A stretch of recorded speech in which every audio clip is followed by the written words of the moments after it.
ঢাকাই সিনেমার চিত্রনায়িকা পরীমণি এখন দেশের সবচাইতে বেশি আলোচিত সমালোচিত নাম।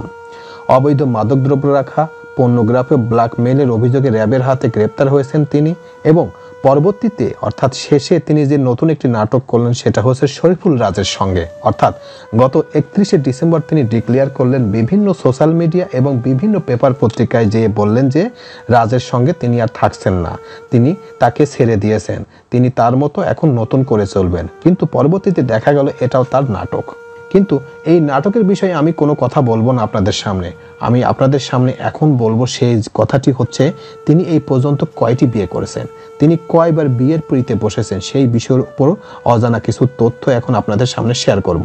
তো মূল ভিডিওটি শুরু করার আগে আপনাদের প্রতি রিকোয়েস্ট থাকবে, সেটা হচ্ছে যারা এখন পর্যন্ত আমার এই চ্যানেলটি সাবস্ক্রাইব করেননি তারা দ্রুত আমার এই চ্যানেলটি সাবস্ক্রাইব করবেন এবং পাশের বেল বাটনটি অন করে রাখবেন যাতে এরকম হট হট খবর আপনাদের কাছে খুব দ্রুত চলে যায়। তো চলুন মূল ভিডিওতে চলে যাওয়া যাক।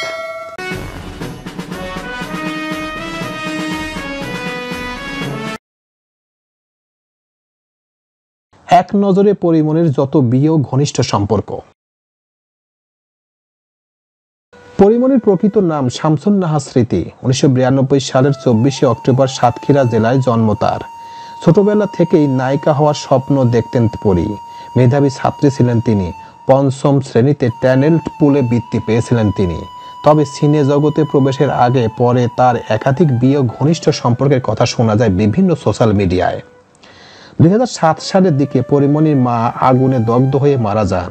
তার মৃত্যুর বিষয়টি অনেকটা রহস্যবৃত। এরপর বাবার সঙ্গে সাভারে বসবাস শুরু করেন পরীমণি। মাঝে মাঝে বরিশালের নানা বাড়ি গিয়ে থাকতেন তিনি। সেখানে মাসুদ নামে এক দূর সম্পর্কে এক আত্মীয়র সঙ্গে প্রেম ও পরে বিয়ে হয়। একদিন নানা বাড়ির থেকে মাসুদের সঙ্গে পালিয়ে চট্টগ্রামে চলে যান তিনি। 1 মাস পর আবারও বরিশালে ফিরে আসেন তিনি। এরপর বিচ্ছেদ হয় মাসুদের সঙ্গে তার বিয়ের। 2011 সালের দিকে বাবার সঙ্গে সাভারে ব্যাংক টাউন এলাকায় বসবাস শুরু করেন পরীমণি। এই সময় সাভার কলেজে ভর্তি হয়েছিলেন, তবে নিয়মিত ক্লাস করতেন না। 2012 সালের শুরুর দিকে সিলেটে তার বাবার গুলিবিদ্ধ লাশ পাওয়া যায় বলে পরীমণির ঘনিষ্ঠ সূত্র থেকে জানা যায়। ধারণা করা হয় ব্যবসায়িক দ্বন্দ্বে প্রতিপক্ষ তাকে খুন করে।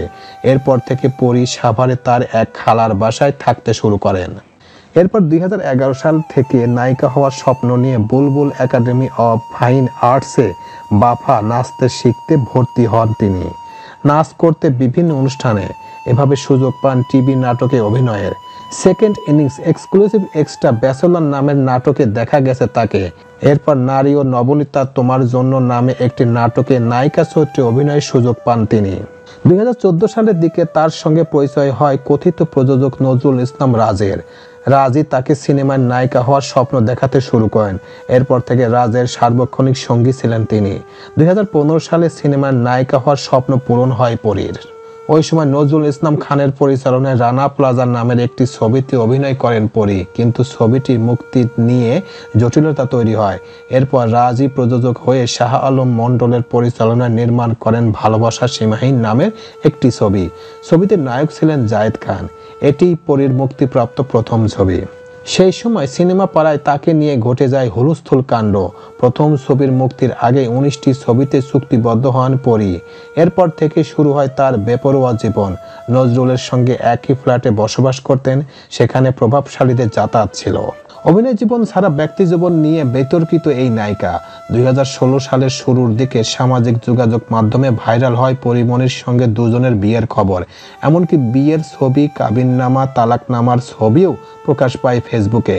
2016 সালের 31শে জানুয়ারি সকালে একটি ফেসবুক আইডি থেকে কিছু ছবি শেয়ার দিয়ে দাবি করা হয় পরীমণি ইসমাইল নামের একজনের স্ত্রী।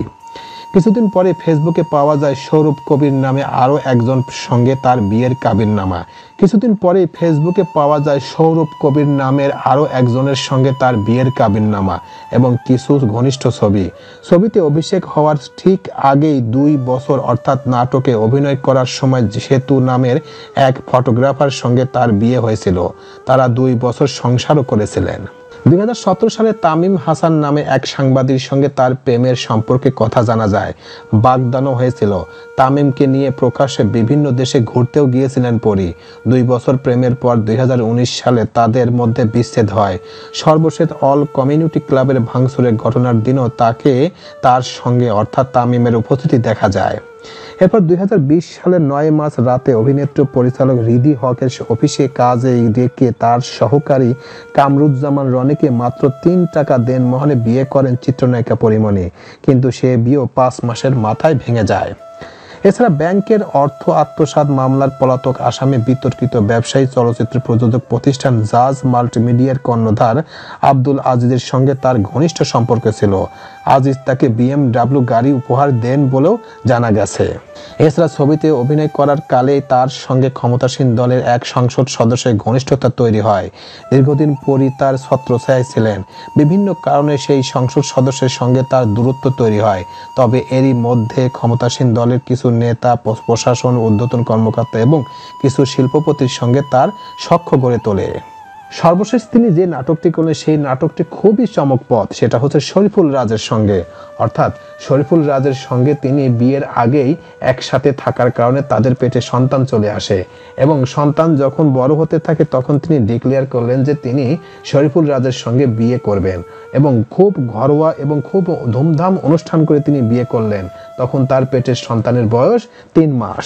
7 মাসের মাথায় তিনি সন্তান জন্ম দিলেন। সেই সন্তানকে 1 বছর যখন বয়স হলো তখন সেই সন্তানের একটি বিশাল আয়োজন করলেন জন্মদিনের অনুষ্ঠান এবং পরবর্তীতে অর্থাৎ এই বছর অর্থাৎ 2022 সালের 31শে ডিসেম্বর তিনি আবার একটি নাটক করলেন। সেটা হচ্ছে শরীফুল রাজের সঙ্গে তার বিবাহ বিচ্ছেদ, তিনি তার সঙ্গে থাকবেন না।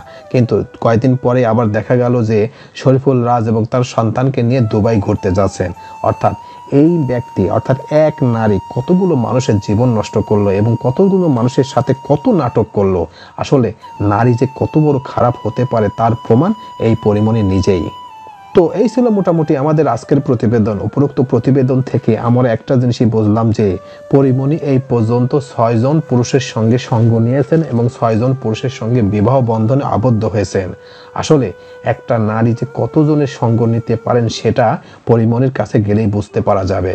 আসলে এই রকম নারী বাংলাদেশে অহরহ আছে, কিন্তু পরিমণি সবার সামনে ডিক্লেয়ার হয়েছে বলে পরিমণি সবার সঙ্গে খারাপ, কিন্তু এরকম পরি বাংলাদেশে আরো অনেক অ্যাভেলেবেল আছে। প্রিয় ভিউয়ার্স, আমার এই তথ্যটি যদি আপনাদের কাছে একটুখানি ভালো লেগে থাকে তাহলে অবশ্যই লাইক, কমেন্ট, শেয়ার করবেন এই ভিডিওটি। আর যারা এখন পর্যন্ত আমার এই চ্যানেলটি সাবস্ক্রাইব করেন নাই তারা দ্রুত আমার এই চ্যানেলটি সাবস্ক্রাইব করে ফেলবেন। তো আজকে এই পর্যন্তই, সবাইকে ধন্যবাদ জানিয়ে এখানেই শেষ করছি। আল্লাহ হাফেজ।